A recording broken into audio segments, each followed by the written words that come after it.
Good battle is pulled down the outside. Trouble for Justin Marks. Marks is around and saves the 42 car back across the field. Everyone gets through clean.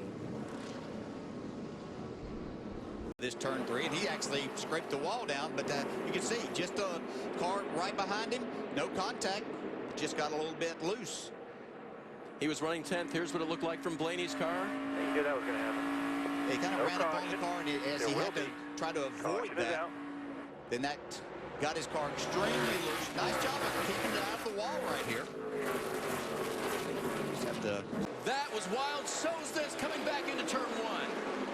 Hornish and Sadler tight. Oh, spin behind. There's trouble in turn 2. And out of control, the 52 of Joey Gase. 15 of Blake Jones is involved in this. And that happened behind all the action that was going on with the lead group. And there's Jones' wrecked race car. It's already happened down to the inside, I think, is the 07 of Black. Yeah, could have possibly been contact there between the 07 and the 52. Again, behind this group, we catch it late. And it looked like Jones had nowhere to... They're side by side off the corner. Through the speed drive and trouble. Marks is around again in the 42. Brandon Jones, chaser, is involved. Couple of cars going to pit road, evasive action. But this is big for the 19-year-old from Atlanta, Brandon Jones, with big trouble on that 33. Look to the right of the screen. See if there's contact maybe. Yeah, there was some contact, I believe, there from the 88 of Josh Berry. So I don't think it had anything to do with the speedy drive, other than maybe if Josh Berry got to his right front end there and couldn't get turned and looked like he got into the left rear of Justin Martin. Let's look at it from Ryan Reed's perspective. And Reed dives down low and misses the action. But you're right. Here it is again. Left of the screen. And the contact, if it occurred, has already happened.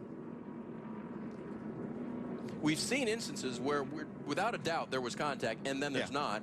But it was close enough to affect the 42 either way. It certainly looked like by the first view that we saw that there was a little bit of contact.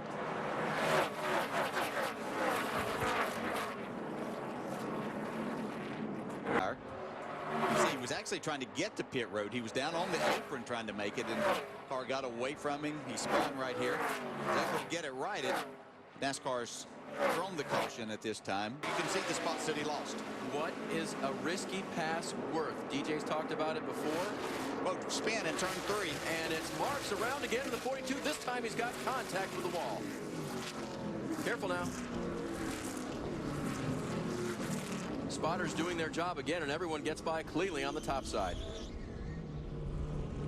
Oh, it's been a rough night for Justin. The 42 in trouble again, right side of your screen. It looks like he was just up in that second groove, and doesn't look like any contact this time. Running 13. Kind of that second and a half groove, Dale. Yeah. And there's just no grip up there. You know, you're trying to be aggressive on the restart and get a little... Dillon in the middle in the blue, Blaney in the white. On the outside, Allgaier. It's not going to work. Whoa, around goes Hornish. Hang on to it, Sam. Hang on to it. And Justin Allgaier gets into him off the corner. Chase contender Allgaier in trouble.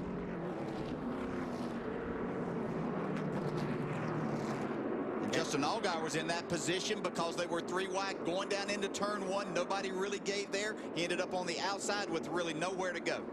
Hornish. Oh, Suarez got loose down on the inside and got up into the left rear of Sam Hornish. That's why he was turned sideways there. And you see Justin Allgaier right here. Just, you've got a split second as a driver to make that decision as to where you can go and how you can try to avoid this car. Just not enough time to do that. You're traveling at such a high rate of speed. You can see there were 3 wide there. They pared down to 2 wide, but it's not like you can just slam on the brakes on these cars running 150 miles an hour and get them to go where you want them to go. They're actually continuing to be the leader He was the leader on the restart, nailed it pretty well, but had to fight for it. Yeah, big wiggle there. We got a car into the wall. It is the 88 of Barry. Caution's going to come out again in Kentucky. Well, and Elliott Sadler did not want to see that right there, and it happens to be a team car out of the corner here. Running fourth. Looks like third here. This is what happens to Barry. Yeah, you could see the car just get loose and not able to turn, and really unfortunate. This young man had done an outstanding job all night long. I don't know if that came, if there was contact at some point. That could have easily been with that wild racing. And we've seen that recently in both series. Sent the 22 car out there where he couldn't get back to him. Blaney able to take the lead. Oh, here goes Jones. Jones is around. He takes Dillon up to the wall. Caution out again, and two strong chase contenders have crashed. Well, you just said it, Dave, about that picture that we were seeing with the points, how things might change.